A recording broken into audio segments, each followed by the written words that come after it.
Hi, I'm George Case. On behalf of the Mamk Historical Society, I'd like to welcome you to our meeting this evening. The topic being the history of LMC-TV. And I'd like to introduce Mike Witch at this point in time, and he'll get started with the history. Thank you. Thank you for that nice introduction. A hearty crowd has turned out tonight, including LMC-TV, to tape this for posterity. And I am Michael Witch, and I guess I'm the host tonight. And with me is Eric Lewis, who is the executive director of LMC-TV. And joining us in not too long a time will be Michael Charles, who's the current president of the board of directors of LMC-TV. So the three of us are going to attempt to tell the story of a very unique operation in the town and the two villages of this area. And I would say probably that it's somewhat similar to the invention of the printing press, where for the first time the average person had the ability to write something down and share that information with other people. That was an advancement, of course, on just being able to stand up on top of a crate and address people in a public square. And once the printing press was invented, people had the opportunity to distribute their information, and they had total control over what they were going to say. They could put their paper up anywhere. They could distribute it anywhere they wanted. Public access is nothing short of an invention, and a marvelous invention, which allows anybody to use channels that are out there in the community. And an organization like LMC makes it possible to do this for almost nothing.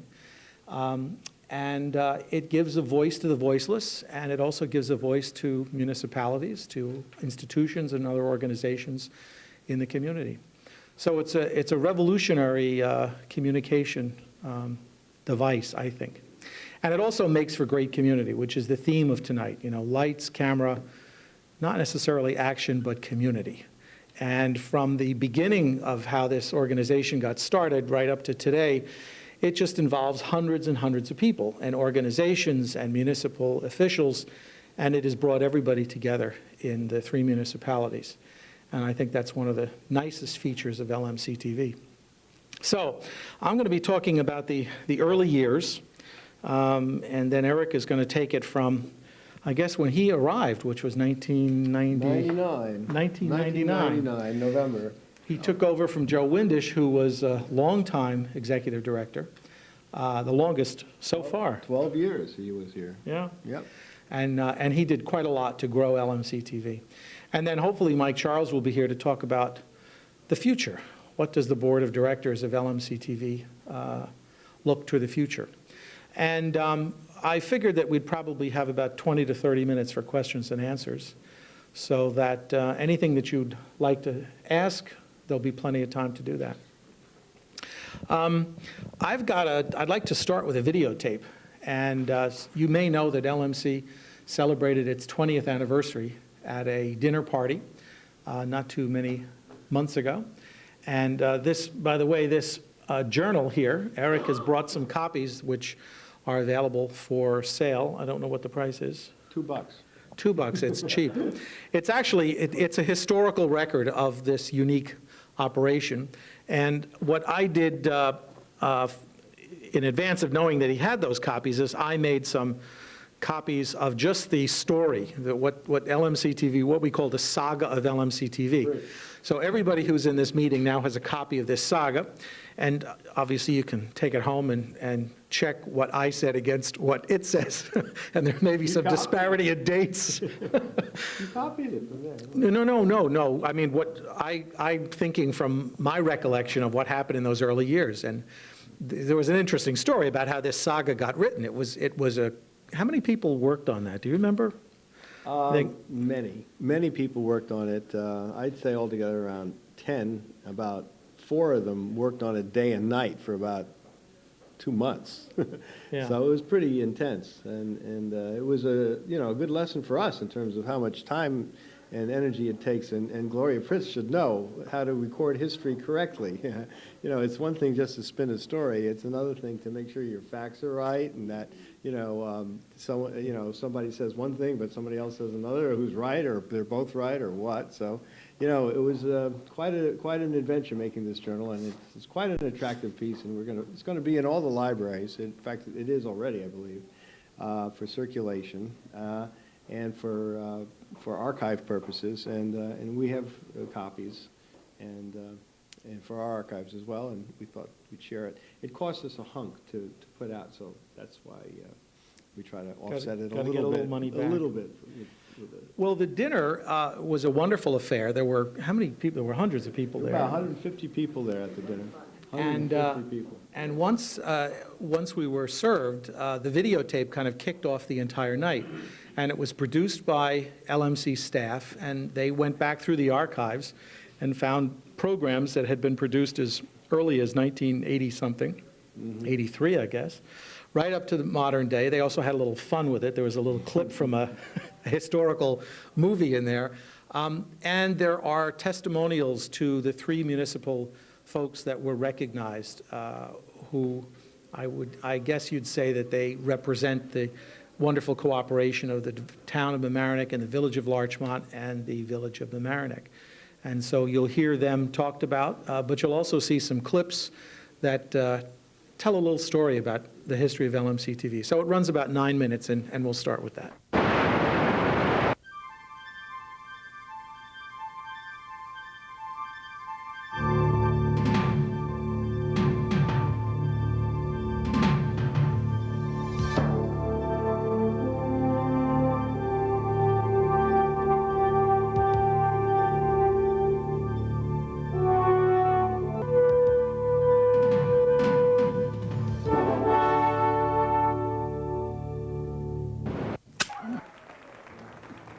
We're in business.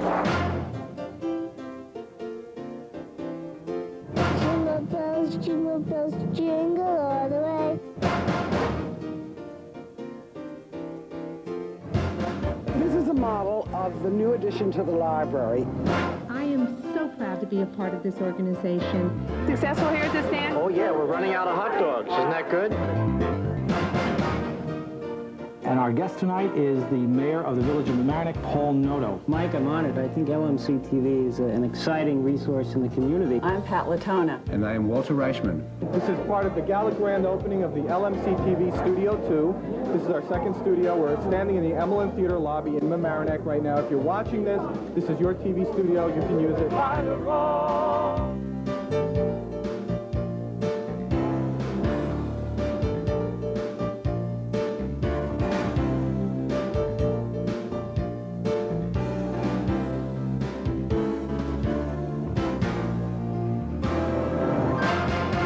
LMC-TV in the very beginning, a lot of people got very excited over the prospect of what community access television could be. It was like we were signing our Constitution. We had fought and won for a free speech channel. We were now officially recognized in New York State as a nonprofit organization. We were at the starting gate, and we were about to go. It's television by and for the people. It was sort of a new voice of the people that didn't exist before. The idea of this community resource that all 3 tri-municipalities would be together under this one roof. Gosh, we've got to preserve this. We've got to use these channels. We've got to get a studio and equipment and support. All of these politicians were determined to have this tri-municipal agreement, and we were all working together. And so at this local level, politics worked. All for one, one for all. Well, Miriam Kernan has been supportive of LMC-TV from the very beginning. Whoa, you know, you must have been a beautiful baby. Miriam Kernan is my hero. She's a role model. She's a phenomenal individual. She never wavered 1 second. She wanted this agreement. She had a lot of people who came at her from every angle, and God bless her, she hung in there like she does on everything. She's truly a wonderful human being, and I congratulate her, because I can't think, what we would have done without our Miriam.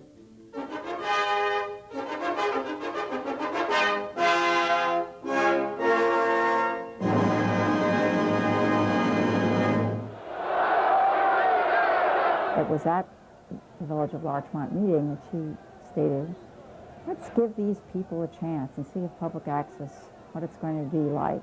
We can always stop it in a year if we don't like it. I think we owe LMC-TV to Miriam Kernan.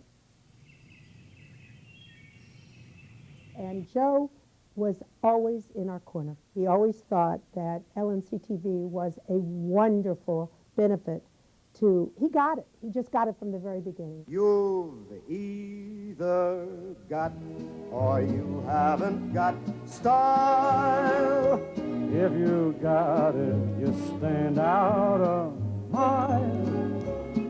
He thought this was going to be good for us all. And during his mayorship, he never wavered, even at a time when we were doing negotiations. We needed a bridge. The Village of Mamaroneck helped us with money, helped us keep our heads afloat, and he was always there for us. Studio 2 was opened just around the time that Joe became mayor of the Village of Mamaroneck, and he was such a good friend to us. He and Jimmy, they helped wire where we're sitting here today, Studio 2. We shall command into the very womb of impervious.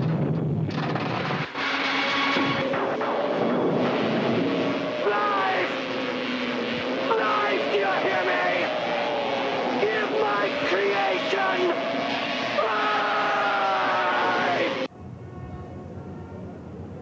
Val O'Keefe is just a dynamite. She is such a wonderful friend of LMC. I've been highly complimented, and I thank you what is more. You'll be damn well represented by a new ambassador, for my one ambition is to make 'em fall for the hostess with the mostest on the ball. She sees issues as community issues, but it doesn't make any difference if it's the town of Mamaroneck, the village of Mamaroneck, the village of Larchmont. I congratulate her for being such a community-minded person.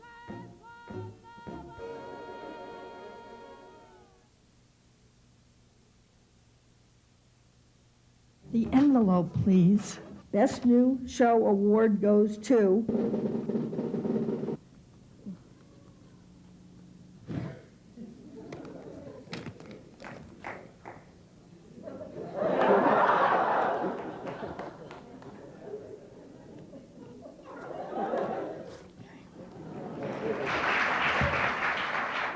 It seems that this organization or this group of people has been able to attract very talented people who are very well, how shall I put it, able to interact with others. They're mostly good-looking, highly intelligent, have good senses of humor, and are helpful. Valerie, I congratulate you, and I'm counting on you to take us into the future. I think the future of LMC-TV is bright. Number one, you have great municipal support. Number two, you have more and more people in the community who are creating programs.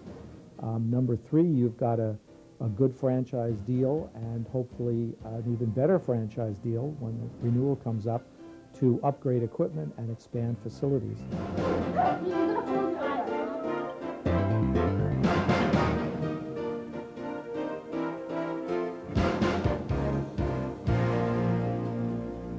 What I saw this award being, when they honored me so much as naming it after me, was that it was going to be for the people who were the most involved in the community, who really gave the most back to the community.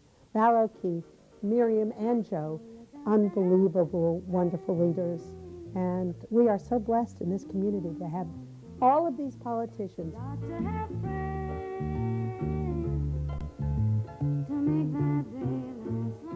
When you get the Sunny Award, you have a lot to live up to. You have tremendous energy and you have tremendous commitment. I think you three honorees have demonstrated that. Congratulations. Congratulations on the receipt of the Sunny Award. And thank you for all your support of LMC-TV.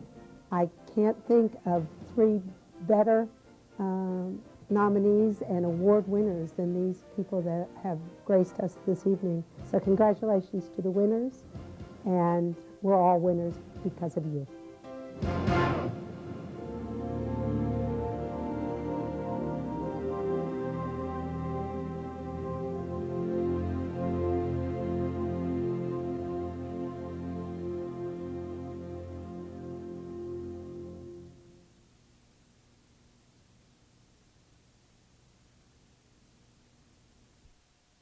Well, as you saw, that was the kickoff to the LMC anniversary celebration, and the Sunny Award was given to the three municipal leaders, as you saw, who represented a wonderful spirit of cooperation. I'm happy to introduce Mike Charles, who's now joining us, who is the current president of the board of directors of LMC-TV. And Mike, have a seat there. And so let me talk a little bit about those early years.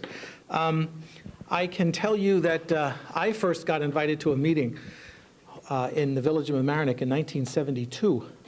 Actually, 1974, when I was a fledgling media arts teacher at Mamk High School. And there were apparently some thoughts that cable TV should be invited to come into the village of Mamk. But the consensus at the meeting, and I didn't say too much, but the agreement was that there was nothing to offer. Why did we need cable TV? We already had good reception from New York City. There weren't any other programs on. And so there was no response. There was no overture made to a cable company. And look how that's changed, actually. And it wasn't too long after 1974 that the satellite went up, and that changed everything. And so that by the mid-70s, UA Columbia and some other cable companies were starting to wire some of our neighbors. New Rochelle signed with them. I think they were probably the first community. And then there was Scarsdale and Eastchester and Bronxville and Tuckahoe and several other communities. I think Yonkers went with a different company. But it was about 1978 when UA Columbia made contact with Martin Quigley, who was then the mayor of the village of Mamk. And Martin Quigley was wise enough to realize that Larchmont was a small little area, and wouldn't it be great if the three municipalities could bargain as a unit, more strength. And so that's what happened. The three municipalities got together and said, okay, we'll do this one for all and all for one. And there was a committee formed, and I was asked to be on that committee, and there were some other folks from Larchmont who were on that committee. And those early discussions, there was a lot of talk about pornography, especially in New York City, which was having a rough time with programs like Ugly George. I did a little bit of research, and there were a couple people on that committee who were always bringing up this idea that we don't need public access because it's going to be trouble. And it turns out that Ugly George was not a public access show. It was a leased access show, which meant that the cable company was actually making money. And they could have taken that show off the air if they didn't want to have it on. But I think, personal observation, they took the money and they let it run because it was giving public access a bad name. And after all, if the cable company had to turn over a channel to the public, it was one less channel that they had to program to make money. So some of the early naysayers on that committee eventually dropped out. Turns out they were network guys, two gentlemen from one of the networks, and the networks in those days didn't want cable to succeed because it was a competition for them. And as soon as that happened, things sped along, so that by 1979 there was a meeting at St. Augustine's School Auditorium in Larchmont. And the UA Columbia folks were there, and they made a presentation. They were basically going to give our three municipalities the same deal, the same package that they had given everybody else. 36 channels, plus 2 locally originated channels, and then one channel, the public channel, was going to be shared with all the surrounding communities. And at that time, there were, I think, 15 or 18 other communities. And I have to tell you that the audience that night was a little rigged. I had gone around and talked to the Junior League and the League of Women Voters and some other folks in the earlier months in preparation for this meeting. And so there were 3 camera crews that showed up that night to document the meeting. One from Mamk High School, one from Mamk Middle School, and Mary Ann Sullivan and company from the Junior League. Plus, there were lots of residents who knew the score, who knew what was going on. There were several from NYU who were there. And NYU in those days was an early promoter of public access. In fact, George Stoney, who was a professor there, is the father of public access. A number of us call him that. And I don't want to get into the history of that, but Georgia students were there, and I happened to be one of Georgia's students in those days, and I worked with him as well. And so the audience was prepared to ask a lot of questions about why we can't have our own public access. And we asked, and we argued, and at the end of the meeting, I remember Mayor Quigley saying, well, okay, it looks like this is a deal except for the public access part. So let's spend some time and see if we can work out a deal. And another committee was put together, and folks like Mary Ann Sullivan and Sonny Goldberg and I and Elaine Chapnick and a bunch of other people who are all mentioned in this saga of LMC-TV. It took us a year to work out a deal with UA Columbia. And the deal we got was they were willing to give us money for equipment, up to $85,000. And they were willing to give us 2 local channels and a promise of a 3rd channel. If we filled the first 2 channels, we could have a 3rd channel. And that would also be local. It would not be shared. So we got our local access center, well, at least we got the money for equipment to put in a local access center, and we had the local control. And those were the 2 key ingredients that we wanted. And we started then to put together a group of people who eventually became LMC-TV's first board of directors. And so that by 1980, when the franchise was signed, we had some folks in place. And between 80 and 83, a lot happened. The Board of Control was formed, which we can talk about later, but it was the municipality's way to control the money that was coming into the municipalities from the cable company, and a lot of that money was then allocated to LMC-TV for operational expenses. Joe Fraioli became the first cable TV administrator. At that time, he was the manager of the Village of Mamaroneck. We also developed a partnership with the Mamaroneck Public Schools, and I was instrumental there because I had a working studio, and it was a large space, and the committee that I was on actually went around all over the place looking for a location where we could spend $85,000 and put equipment in. And the best location they came up with was the high school studio, which already had good equipment. So by the time the $85,000 was spent, we probably had equipment at twice that value because we took the old stuff, we married it with the new stuff, and we wound up with a very nice space. We hired a part-time access coordinator, Joel Bano, who was assisted by Liana Colella, who was still in the Larchmont community. And in 1983, we had our ribbon cutting, and you saw actual footage from that show. Susie Oppenheimer was there, and she was the mayor at the time in the Village of Mamaroneck, and Martin Quigley you saw there too, cutting the ribbon. And we had one channel that we put a lot of stuff out on, channel 35, and then 36 turned out to be a bulletin board channel. We just typed, and I forget what technology we used, but it was pretty primitive. Amiga, probably. I don't even know if it was the Amiga, Eric. I think it might have predated that, but I'm not sure what it was. I don't remember back quite that far. Chiron. Chiron, it could be. By 1984, we had our first full-time access coordinator, David Troutman, who, interestingly enough, was also a protege of George Stoney. He was from NYU. And in 1986, we were the host for a Northeast Regional Conference of the National Federation of Local Cable Programmers, a big, long name, the NFLCP, which was the group that George Stoney founded and a group that I had belonged to for several years. And they were so helpful in giving us information about what we should be asking for and how we should form committees. And they were helping cities all around the United States. And so we were fortunate enough to be connected with them, and we were the beneficiaries of a lot of their help.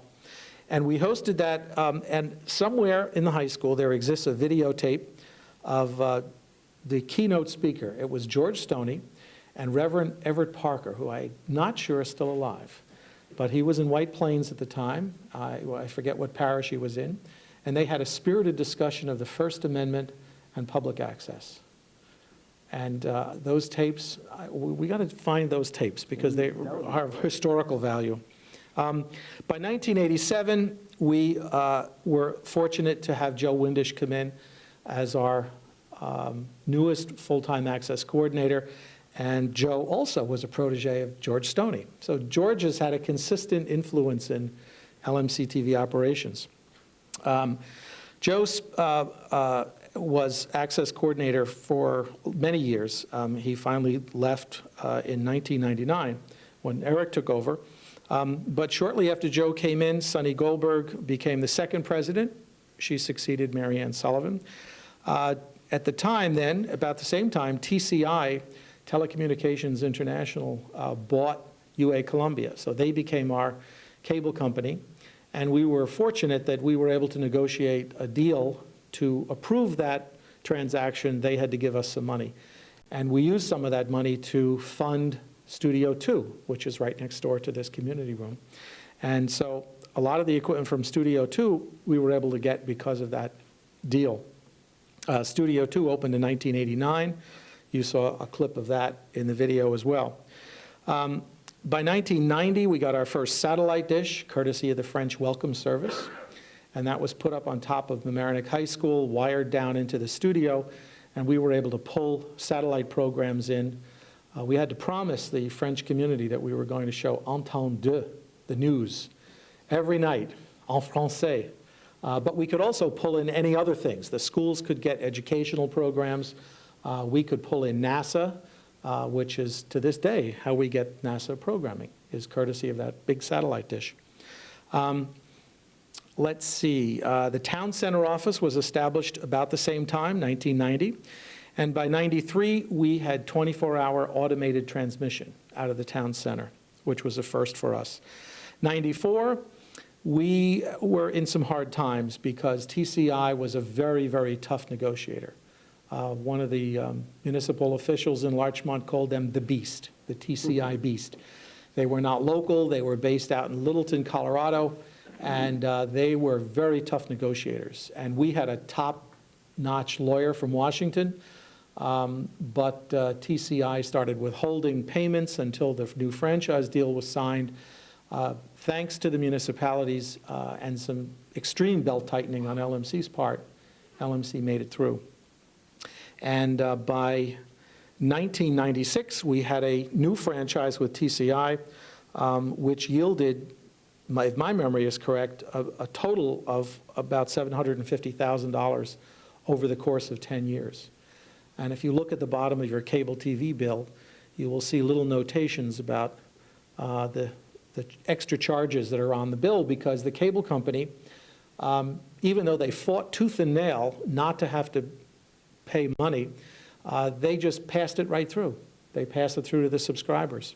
So I think we pay, what is it now, $1.75 a month or so? Something like that. It's a relatively small amount, but that goes to support the local operations of LMC-TV. Cablevision then bought TCI, and that's how we have Cablevision as our company today.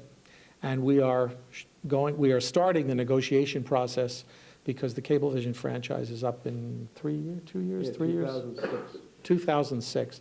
And it's a long process. And one of the things that we urge folks to do, I'm on that committee as well. I'm on everything here. But that committee needs to hear from viewers like you, or even if you're not a viewer, if you're not a subscriber, but you are a beneficiary of LMC-TV, or you think it's contributed to the community, it's important to jot a note, email or whatever, and get it into the committee so that we can use that as a bargaining point for our negotiation with Cablevision. And, you know, I could go on, but I don't want to. And Eric is here, and Mike is here, and so maybe I could hand this over to Eric, and you arrived in 1999. Right. After Joe left. And what you know, I know we were part of the interview process. You and I sat down with some other folks. What was the thing that attracted you to LMC? Oh, well, okay. There's a little segue here. Okay. Well, what attracted me to LMC-TV, this is going to be funny, I answered an ad in the New York Times, so I could say I got my job through the New York Times.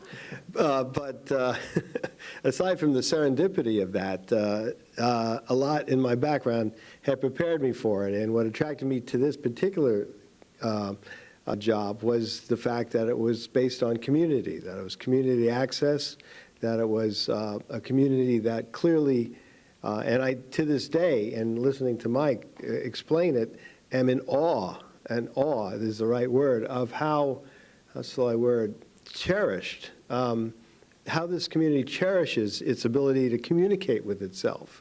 You know, the use of LMC-TV, not just LMC-TV, like you started off with the printing press and speeches. I mean, the meetings that people have, that people are riveted to, whether LMC-TV is there or not. You know, the community comes out and wants to hear what its leaders have to say, what its artists have to say, what its activists have to say.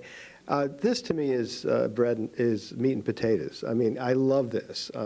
My background, I'm not what I know George Stoney. I've known him a long time. George Stoney is the father of local access television, and it's his belief, I don't want to put words in his mouth, I mean, that he believes in the First Amendment. He believes in people communicating with each other. He believes this is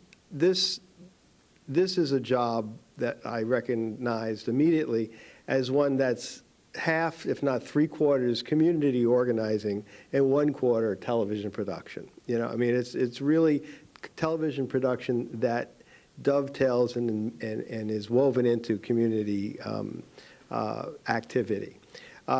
So just to backtrack a little, I knew George Stoney in the beginning when I was getting involved in television. I worked with an organization called the Channel L Working Group, which was the group that existed in Manhattan before cable television came to Manhattan, and was and then became part of it became what the cable television, public access television in Manhattan is. I made documentaries about community issues. Two documentaries I made. One was about a labor struggle in the post office called Signed, Sealed, and Delivered, which labor struggle in the post office, that's what it was called. And although you might not think that something in the post office would be something that would be riveting of national attention, it was. It was a very interesting documentary, and it won some prizes, which I'm very proud of.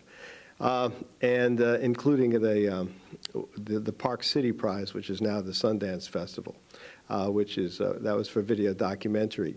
That launched me into doing television production. And the second documentary I made was called Where Can I Live?, which is about community and gentrification in Park Slope in Brooklyn, about how developers were developing the community and people who had been there for a long time were being forced out, and the struggle between the need to upgrade the community and to repair, bad housing versus the need for people to have decent, affordable housing. So that documentary is still in circulation, actually. It's being sold. I have a distributor for it. But that's kind of a little bit of a thumbnail of the kind of background that I came from. I did that. Those things were, both of those documentaries are broadcast on WNET and PBS stations around the country, and also on Channel L Working Group and on Manhattan Neighborhood Network. I also was a professional video person, starting out as a VTR operator, sound person, cameraman, producer, and I worked as a producer on WNET, a show called 13 Live, which preceded Charlie Rose. I worked for a little while for Charlie Rose, and I worked at Lifetime television as a medical journalist on a show called This Week in the New England Journal of Medicine.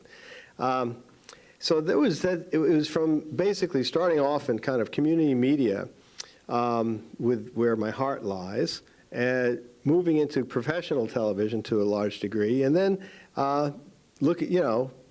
moving back to community media. When I saw this job, it was intriguing. The ad actually said community television. And I said, you don't see many ads like that in the New York Times. So I said, okay, I'll give it a shot. And I loved it. I loved it. I was interviewed by Mike Charles and the rest of the board of directors and Joe Windish, and I just kind of really loved the whole idea of doing this. So that's what brought me here. I guess that's a good place to stop. I could talk about the future and what I've done because you have these little talking points. But why don't we leave that to question and answer, and I could hand it over to Michael Charles, who can give the board of directors point of view. And Michael is our new board chairman, relatively new, about 3 months. Here you go. Thank you. Michael Charles, the present president of the board of LMC-TV. The board has 8 volunteers at present, people of the community, the Larchmont Mamaroneck community, and we oversee the operation of LMC-TV. When there are vacancies, we look to the community for new members, and then the existing members vote on them. Some of the board members are involved in producing programs. Some aren't at all. They're just community members who want to give community service. My personal background is I'm a film editor, do TV commercials. And that's how I got involved in the board initially about 10 years ago. I was asked, there was a vacancy, and they figured, well, he's involved in television, so maybe we'll get him on the board. It's not necessarily to know anything about television to be on the board. It's more important to know about community. Anyway, everyone on the board, whether they are involved in shows as producers. I do produce a show, The Reverend and the Rabbi, Faith and Eggs at the Diner. We're doing another one on Tuesday. If you're there for breakfast at 8:30, 9 o'clock, you can. Can I interject something? Sure. That program won a national award last year, the 2002 Hometown Video Award. Video Award. Right. It was our first show. It was, and it's a lot of fun to do. And it was, and it's a great example to me of someone who just sort of has an idea and just goes out and does a show. I mean, it's, let's do a religious show was the thought. And I brought it up, and then Eric said, well, you're going to do your religious show. And I said, well, it was my idea, but it wasn't somebody else to do the religious show. And then he said, well, you're going to do your religious show. And I was thinking in terms of a round table, and then he brought to my attention the fact that Rabbi Serkman and Bill are friends, and they just eat at the diner all the time. And I said, all right, well, that sounds easy. I'll just go to the diner and shoot a meeting. And that's how it evolved, and it's great. It's a wonderful show. They're wonderful people, and it's really enriched my life. And what I also like about it, that as an editor, is that there's no editing. They just talk, and I slap on something in the beginning, titles at the end, and that's it. It's a nice break for an editor.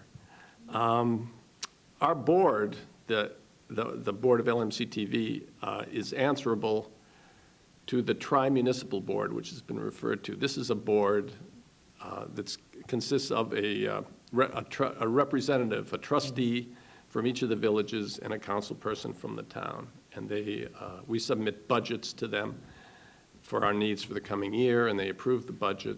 And in the past, they've always given us the money that we requested. I'd just like to say that in many communities, the money that Cablevision gives to the town is not used for a public access station, that they put it into garbage collecting or some sort of slush fund. And Larchmont, Mamaroneck is, I don't know, it's just a wonderful thing that the money that they get from the cable is dedicated to this wonderful station that we have.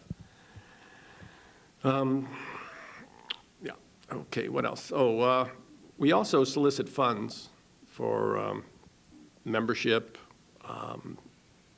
though you don't have to be a member to, or give funds if you want to do a program. But membership, some local businesses give us local corporate sponsorships, and we have our Sunny fundraising dinner annually, which is it's a fundraiser, but it's also really a community event. We see most of the things we do are community events. We're nonprofit, and all the money that we collect goes to pay the staff. We have a full staff of 4 and part-time people, which we pay.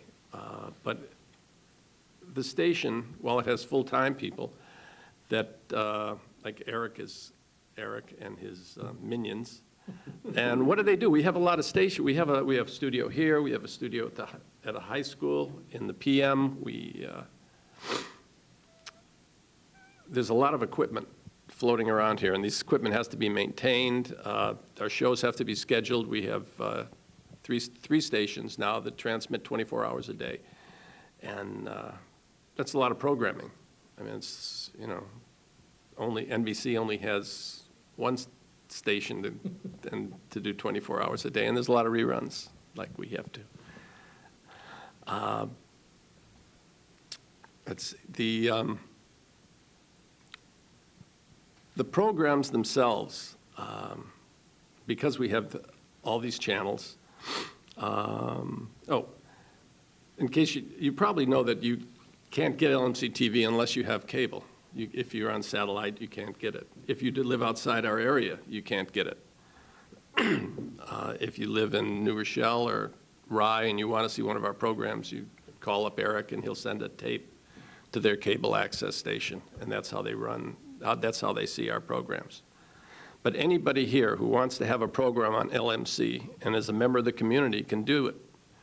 All they have to do is come down. If you have an idea for a show, we have cameras, lights, studios. It's all free and available. If you don't know how to do anything, we'll show you how. We'll teach you how. We'll put you in touch with people who will help you out.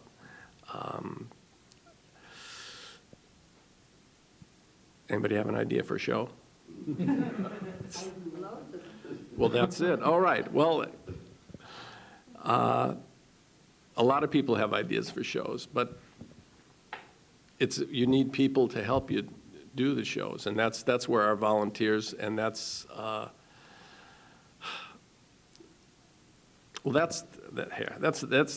crux of it.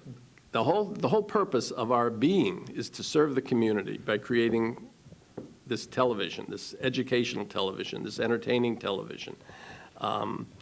Television that brings the community together and gets you interested and gets you involved, and that's what we need. We need people who are involved to make programs for people who want to watch people who are involved.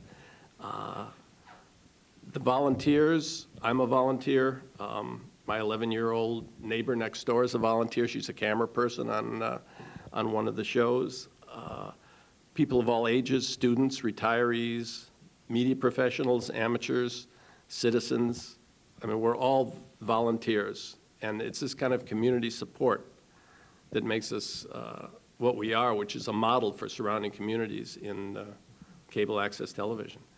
So I ask you for your ideas, and I ask you for your volunteer help. Come down to the studio and yeah, make a show. Which studio and when? Okay, Eric. Let's see. Well, what's your schedule like? The studio right next door here is open. Here, all day. The question is which studio and when? Okay, we have 2 studios. We have Studio 2, which is right next door in the lobby here at the Emlyn Theater. It's open Monday through Friday from 10 a.m. to 6 p.m.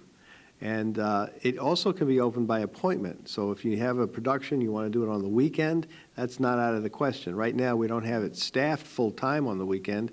That may be something that's coming in the future, it depends. But we can, do a show with you on the weekend, so don't let that stop you. The other studio is Studio One, because that was the first one we had. That's at the Mamk High School. It has many names, the Palmer Studio, Studio One, Mamk High School Video Center, whatever. But in any case, it's the same single place. Call a rose by any name. And that's open from Mondays through Fridays from 3 p.m. to 10 p.m. That one is a larger studio, can accommodate a band, a dance group. It's a studio that is rivals a fully professional studio that you can rent downtown or one of NBC's smaller studios. It's a really finely, well-equipped studio. This one over here is very good for a talk show or a one-man band or a two-person band. And that's basically what you do. The phone number is, you can see you writing, you could call me. Aha, I thought it could. I was wondering whose cell phone would go out first. It's yours. I forgot to turn mine off. Call me at 381-2002, extension 201, or call the studio coordinators directly to book time or to discuss an idea. That is, over here, the phone number is 381-0131. That's Christina Carino. She's a coordinator here at the Studio 2. And over at the studio at the high school, it's Herman Cornejo. He's actually on vacation now, but his phone number is 698-6808. And you might be interested to hear the voice answering there of Debbie Slansky, whom many of you might know, at least Mike knows. And she is filling in vacation relief for Herman until he gets back on January 28th. Road to a program is this, I would say. First starts with an idea, think light bulb going off, okay? Second thing is discuss it usually with me, and then that we can discuss how to actuate that idea, how to make it happen, okay? And there's several ways to do that. You can be trained, just like Mike Charles mentioned, trained. We could find volunteers for you, any number of ways. And we could discuss the best way to do it, whether it's a field production, which is complicated usually, or more complicated, or a studio production, which is simpler. And I'll just add that the kind of programs that we do, Faith and Eggs is a really good example of a fine community program. Why? Because it discusses things that are of interest to the community by people in the community, and people, it's one thing to talk about, should we vote for George Bush or John Dean, or is that his name, John? Or whoever. What? Howard Dean, I'm sorry. John Dean was, I remember him. He's not around. In any case, Howard Dean or Edward or whatever. It's another thing to discuss it. We'll hear what your neighbors have to say about that, because I think that makes all the difference in the world.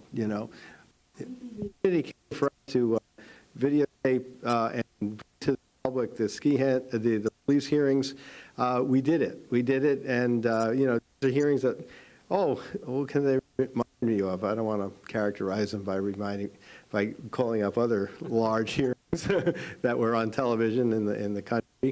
But in any case, what they did was they give people a glimpse inside the workings of government, their very local government, inside the workings of their very local police force, and allowed citizens of the community to decide for themselves.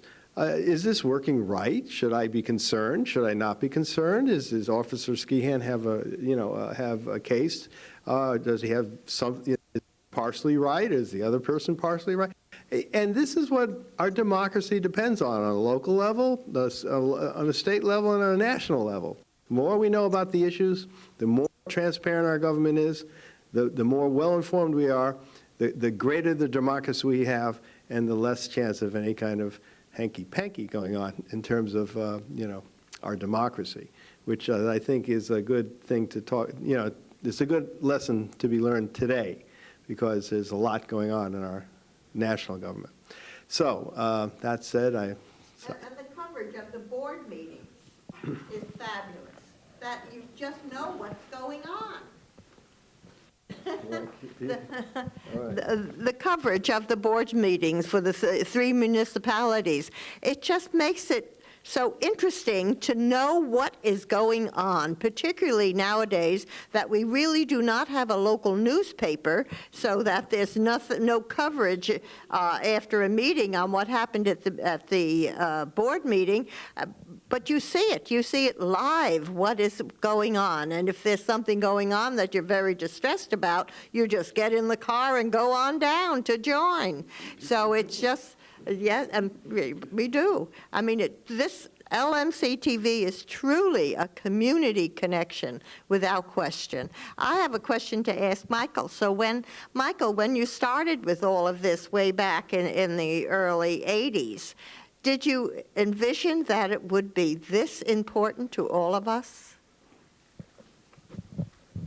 I'll wait for the microphone. I had my hopes, and I did have a vision, because there were other cities that had public access before we did. And through my connection with the NFLCP and George Stoney's support, I learned about what was going on in those other places. And by the way, I was told that as of the year 2001, the Mamk Historical Society has had no fewer than 103 ideas for public access programs and has produced 103 shows as of 2001. Now, how many have done since then, I haven't heard. But you folks seem to be one of the premier organizations in the community that's used the public access channel to get your information out. So congratulations to you. Gloria remembers when you first, do you want to share that history? History buff? Back to Gloria Pritz. I believe I was president, and I started off saying what we should do is audio tape our programs, because there wasn't video. Okay, and then sure enough, then we of course then progressed into doing it with video. But once we started having programs here in the library community room, we used to have 3 cameras here with all the wires coming in down that little hole there in the wall, and we would have volunteers coming, and so we've got all of these programs on videotape that we've just put on DVD. So that they date back for quite a number of years, 103 programs, you know, wonderful. And there was a show that, Gloria, you and I did called Just a Home. You remember that? That was the home, I'm going to get it wrong, that was the skinniest house in the world, the skinny house. And I remember I was not so skinny, and I still am not. And I trudged around with a camera that at that time was a new camera in the high school. But I think those staircases were about 18 inches wide. Yes, it was a beta camera. And you just went up and down with the greatest of ease with, who's the? Ida Fernandez, who owned the home.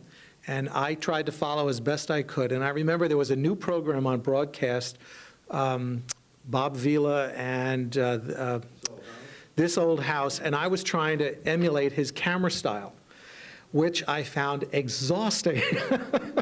And using available light and trying to zoom in and walk around and trying to get you and Ida looking good and fitting down that narrow staircase. Whew. But I remember it was a lot of fun doing that show. What? You have to have the mic. No, that's a program that should be played on LMC-TV at least twice a year, without question. Yes, that is a program that should be played.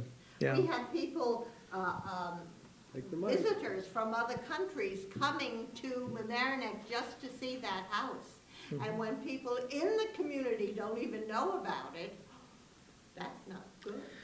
Do you know, I saw on the news that there was a meeting in the village of Mamk about a new group home that the village board just approved on Palmer Avenue. And it reminded me about one of the earliest shows that was done on LMC-TV. It was called Park House. And it was done in the, I guess it was the mid-'80s. Lee Ryan, who unfortunately is no longer with us, but she was the wife of Tim Ryan, who was a sportscaster on CBS. They lived in Larchmont, And there was a big controversy. It was the first group home that was going to be located in this area, and there was a lot of opposition to it. And Lee she borrowed a camera, and she went with a couple of my students. They helped her out, and they went to an existing group home, and it was, I'm going to say it was the Bronx, but it may have been down in Yonkers, I'm not sure. And they created this videotape inside the group home, showing what a group home was like, interviewing the people who lived there, interviewing the people who supervised them, and that was shown on LMC-TV, and boy, did it make an impact, and it made a difference. And that group home proposal was approved, the first one in our community. And I think Park House had something to do with it. I have a little quiz for you folks. LMC's been on around the dial, all over the, well, dial is not a dial anymore, is it? It's a whole push button. Can anybody tell me the earliest channels, the first 2 channels? Could it have been 14 and 15? No, it was not 14 and 15. Yes, 35 and 36 were the first 2 channels, and then we were moved. And we were moved, anybody know where we were moved to?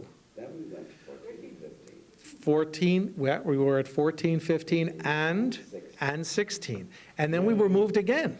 Just 75, 76. No, No, there was an interim, Right, now we're on 75, 76, and 77. But just before this recent move, we were a little bit lower on the dial. Where were we? Come on. No. Now I have to look at my own notes. Wrong. No, I have 71, 72, and 73. Am I right? Yes. Got it. I get the prize. Here you go. Yes. And Channel 2 has been Channel 2 forever. It's not fair. No. You have to keep looking for LMC-TV. But as one politician said, who was the guy that said LMC? Oh, I think it was Paul Noto said LMC is the best kept secret in the community. We're the afikoman of television. That's in the Passover, you hide some matzah and everybody looks for it. So like we're LMC-TV, we're hidden sometimes by the cable company, but you have to look for it. And the idea of that tradition is that your traditions will be kept alive as long as people look for them. So that it makes for a difficult stationary, I tell you. You have to keep changing those numbers. But it does make for interesting search. Where are they this year? The cable company does move you around. Eric, you wanted to say? One thing, yeah. One thing it reminded me of when the young lady asked me about the police hearings is that if you have a show that you want to see, you can request it. You call us up at 381-2002, extension 201, that's me, or extension 202, or if you can't remember that, 0, extension 0, and ask that a show be put on. Also, we're on our website, which is www.lmctv.org. It's also lmc-tv.org. It's both. You can go to either one right now because we bought both domain names. And there's a page there for Request TV. You fill it out, and we will accommodate you. We'll call you up, tell you when the show will be aired, and you could tape it or watch it at your pleasure. Now, the 8 hours of police hearings might be, we will still accommodate that as a request, but, that's 8 hours of programming. But in any case, so that's one thing. But I also wanted to ask, I'm sure Mike wanted to, is there any people that have questions that, that we haven't touched upon? Actually, there was a question that came up when we were changing tape about the discrete nature of these access channels, why you can't see LMC in Harrison, let's say. And what I was explaining was that the cable company has arranged it so that every municipal franchise area has its own separate channels, and they don't cross borders. But if you'd like to see a county-wide channel, as there was some years ago, that would be one thing that you could write into because other folks are interested in the same thing. And the more people who support that idea, the more we can bring to the table and say, look, here all these people would like to see programs from other communities. Not all the time, but certainly easier than having to make a copy of a tape and bring it down to another office and then take it to another office. Well, there is a countywide station, but it's run by the Cablevision. Yeah, but they won't put public access programs on that channel, I don't believe. It's their local origination channel, and they say it's as local as TV gets, but we know it's not really, is it? Are there any other questions that we can answer? Yeah, one point you mentioned earlier that you learned from the mistakes that other cable companies made. I was just curious if you could tell us what some of those mistakes were. Well, I can tell you what one of our neighboring communities did. Right after we got our deal from UA Columbia, I won't mention the name, but there was one other larger community to our north that was still negotiating with UA Columbia, and they said, oh, well, if Mamaroneck and Larchmont got $85,000, that's the least we want. And if they didn't get a studio, we didn't get money for a studio, we want money for a studio, and we want staff for the studio. And I remember talking to them and saying, I don't think you should ask for that because you want local control. If the cable company provides its own staff, they're going to basically control your channel. No, no, no, no. They didn't listen. And they got from the cable company a location, and they got staff. And it has not evolved the way we have evolved. It became actually a satellite production center for the cable company. And so one of the lessons was that you really need the local control. You don't want to have the cable company in charge of the studio operation and in charge of education, teaching people how to use the equipment. Not that they will always do a bad job, but it's much better if there's local control and local involvement. And then the franchise fees. As Mike said, there are many communities that still use the 5% that cable companies pay for use of the public rights of way for their wires. And most municipalities take that 5% and they put it into their general fund. Maybe a small portion goes to support a public access operation if there is one. There are still many communities that don't have public access. And the most successful operations that we saw in those early days, the municipalities dedicated those monies to support the public access operation. And then the sharing use institutions sharing with the community. There was an experiment that actually George Stoney and the Alternate Media Center in New York University sponsored, where Dover, New Hampshire High School was used as a public access center. And so the high school students benefited by having equipment in their high school. They could take classes, and the community benefited because they could use the same school building and school facility for local television. And that was set up, I think, a couple years before I pitched to our Board of Education in Mamaroneck that we ought to consider the same thing. Because, heck, taxpayers were paying for the studio, and the kids were ready pools of labor, and they're ready talent, and kids love telling adults what to do. Here's how to focus. No, don't put the light on here, put it there.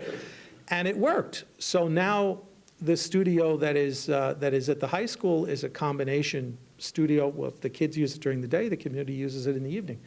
But you have kids and adults working side by side. So those are three big lessons that we learned. Thank you. Other questions? Do you have any restrictions from the cable company? Restrictions from the cable company, things that we can't do? Yes, Eric? Yes, and they're not from the cable company so much as they are from the FCC and the New York State The Public Utilities? the Public Utilities Commission. That is, we can't be commercial. We cannot charge anybody to be on our channel. We cannot run commercials on our channel. And basically that's it.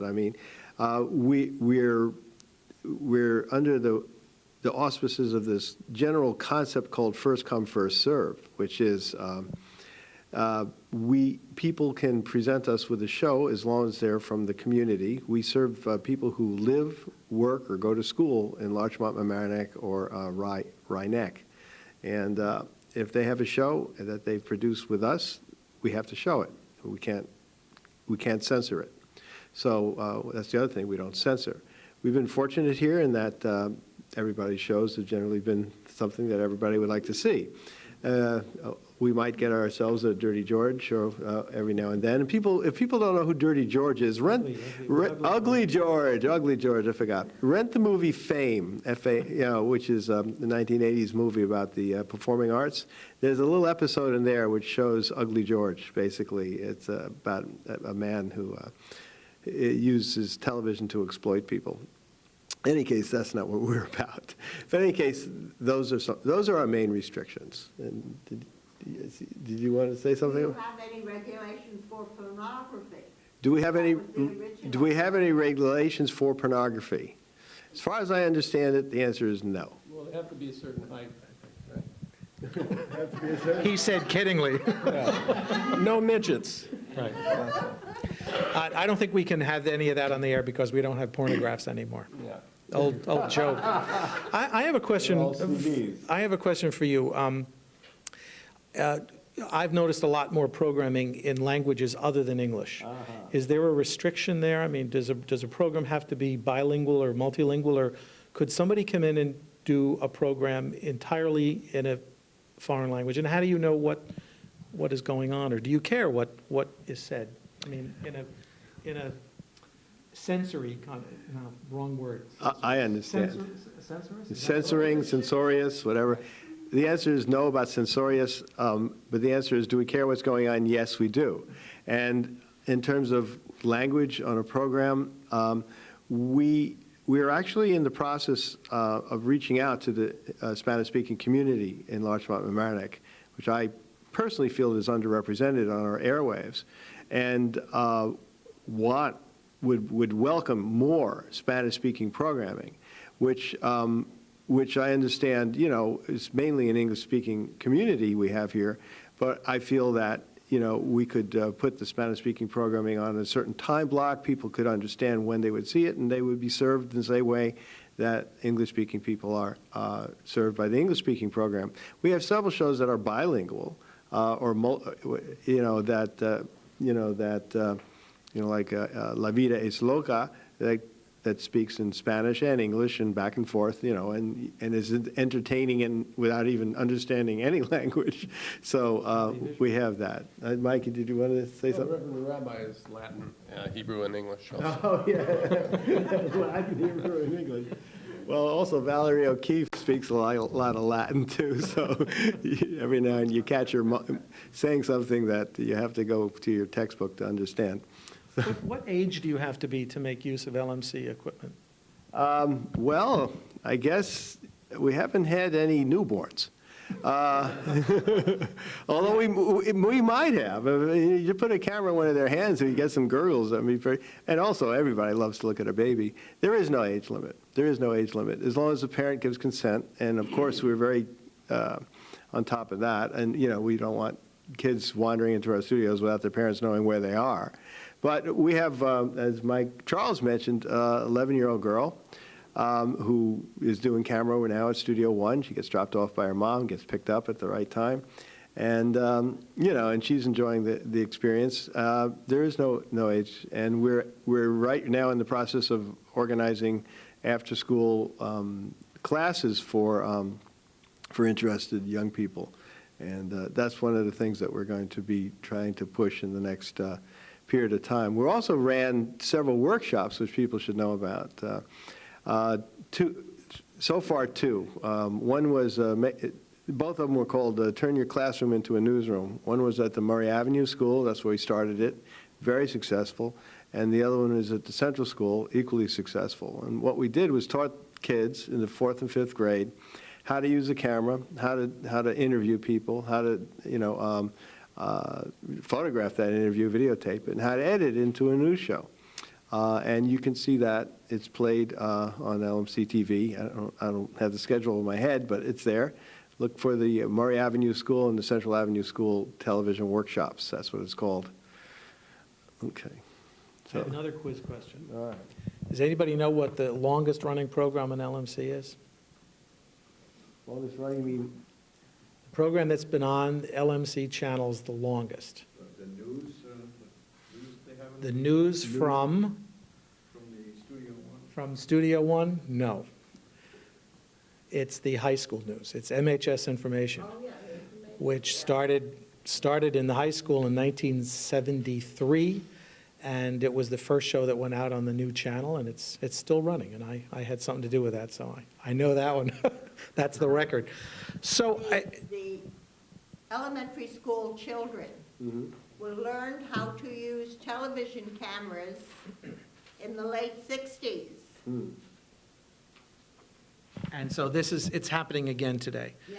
In the late 60s, it was the state education department that provided some money to the Mamk school districts, and now it's coming through LMC-TV. Not money, but, well, the opportunity to have somebody in the classroom with equipment and teaching the kids how to make use of the communication tool. Wonderful. But the purpose of it in the 60s was that the students would be television literate on how to evaluate what they were seeing on television and how to then make it. I remember the school district had a 5-year television, New York State television grant in 1965 to 1970 to bring television into every classroom with 3 studios. And actually, there was a book written about that. Yes. It's called Children of Telstar, and I believe it's in the libraries. And it tells the story of the first 10 years of television use in the Mamk Public Schools. Well, we could stay here on and on and on, but there are other programs that we want to allow time for. And so we should conclude this. I would. I'm going to hand it back to Gloria Pritz. Our community really was the town of Mamk 300 years ago plus, maybe almost 350. And sure enough, we were one community. And even though Rhinebeck was in the town of Rye rather than the town of Mamk, the people lived just across the river, and they really thought they were in the town of Mamk. Also, they used the railroad, they used the churches, they used the Mamk Avenue, the business district, and we were like one community. But then, round about in the late 1800s, the villages were incorporated. And so we came into be 3 different communities, 3 different governmental agencies. And we started to come apart, to be individual. We were the village of Mamk, or we were the village of Larchmont. We were not one. But with the onset of LMC-TV, the Larchmont Mamk community television, it has brought us together. It has made us be aware that the people in Rhinebeck, the people in the village of Larchmont, the people in the town of Mamk, the village of Mamk, we are all just one people with the same community concerns, and we're interested in all of it. So thank you, LMC-TV, for bringing us together.